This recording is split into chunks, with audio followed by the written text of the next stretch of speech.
હાલો, જય શ્રી કૃષ્ણ. આજે ફરીથી ગુંદાના મોરનું શાક બનાવું છું, પણ આજે દહીં સાથે બનાવું છું. ખાટા દહીંમાં પણ એનું શાક બહુ સરસ બનતું હોય છે, તો જોઈએ રેસીપી. તેના માટે જો ગુંદાના ફ્રેશ મોર લઈ આવી છું. એને આપણે સાફ કરી દઈએ. એના દાણા કાઢવાના હોય છે, બહુ ઇઝીલી સાફ થઈ જાય. અને મેં છે ને થોડીક પેલી ડાંઠી રહેવા દીધી છે. એ ટેસ્ટી પણ હોય છે અને હેલ્થ માટે સારી. એટલે તો આવી રીતે આપણા ગુંદાના મોર સાફ થઈ ગયા છે. હવે આદુ, મરચાં અને લસણને એકદમ થોડા મોટા મોટા એવા વાટી લીધા છે મેં. આનો ફ્લેવર બહુ સરસ આવે જ્યારે આપણે આનામાં ખાયણી પરાઈમાં કરીએ ત્યારે. હવે વઘાર માટે તેલ મૂક્યું છે. એમાં રેગ્યુલર આપણે રાઈ, જીરું જે નાખીએ છીએ તે, થોડી હિંગ નાખી છે અને કૂણી લીમડી નાખી છે. એનો ફ્લેવર બહુ સરસ આવતો હોય છે.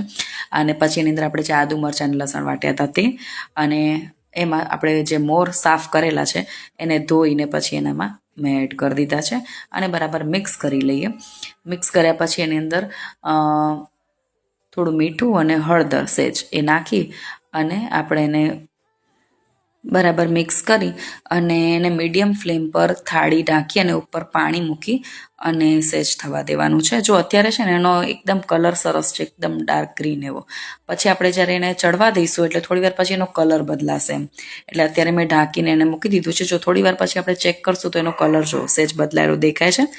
હજી પણ એવું લાગે છે થોડી વાર મૂકવું પડશે, એટલે ફરીથી ઢાંકીને હજી સેજ વાર મૂકી દઈએ. મીડિયમ ફ્લેમ પર જ રાખવાનું, બહુ લો ફ્લેમ પર નથી રાખવાનું. હવે જો એનો કલર એકદમ બદલાઈ ગયો છે.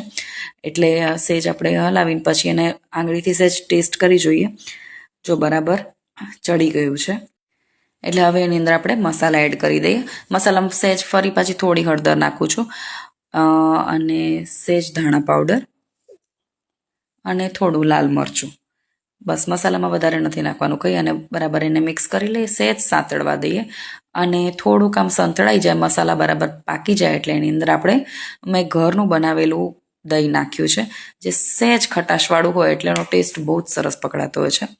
એટલે જો હવે બરાબર સંતળાઈ ગયું છે તો ઘરનું આ દહીં નાખી અને એને થોડુંક જ લો ફ્લેમ પર, બહુ મીડિયમ નહીં પણ થોડીક લો ફ્લેમ પર આપણે સહેજ વાર એને હલાવી અને બસ વધારે એને પાકવા નથી દેવાનો. સહેજ હલાવીને મિક્સ કરી દઈએ એટલે આપણું જે શાક છે એ તૈયાર થઈ જશે. સર્વિંગ પ્લેટમાં લઈને એમાં પણ થોડુંક ઉપરથી દહીં એડ કરવાનું. દહીં સાથે ગુંદાના મોરનું શાક રેડી છે અને એમને પણ બહુ જ સરસ લાગે છે. આજે વરસાદ પડ્યો ઉનાળામાં, એમાં આવું ગરમ શાક તો બન્યું પણ લાઇટ ગઈ છે. એટલે હવે ચાલો આવજો.